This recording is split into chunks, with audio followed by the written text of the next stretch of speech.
welcome to LOVEFiLM. Thank you very much. It's a real pleasure to have you here. Pleasure to be here. Now, Brian Clough, I guess the film, if you're looking at it from a different perspective, it's not really a footballing film. It's a film, actually, that's a character study. Would you agree? And I mean, it's also a love story.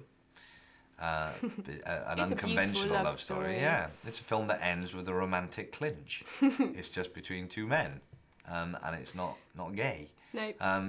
And it's a story about obsession, I suppose, as well, and a story about the word that they use for Greek tragedies, which is hubris, a man who says, "I am greater than the gods," and then the gods have to go, "No, you're not."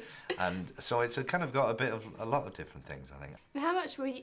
Because I understand that you had quite a good footballing background before you turned into an actor. Words like natural ability and genius have been used. Really? Yeah. Really? Mainly by me, but yeah. And what is the attraction about Brian Clough? Because he's an irrepressible character.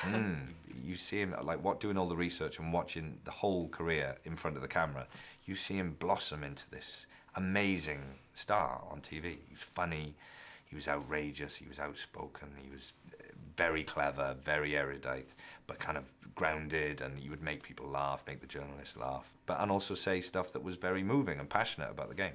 So I think he was just many, many things to many, many people. Now the book, written by David Peace, is actually quite a lot darker. And I understand that the Clough family weren't too happy about the novel. Have they seen the film? Like I say, the book is very, very dark, and I think, you know, if it was my father or my ex-partner who there was a film being made about, I'd want it to be celebratory, and I'd want it to be about the great things that he did, not just the sort of darker stuff.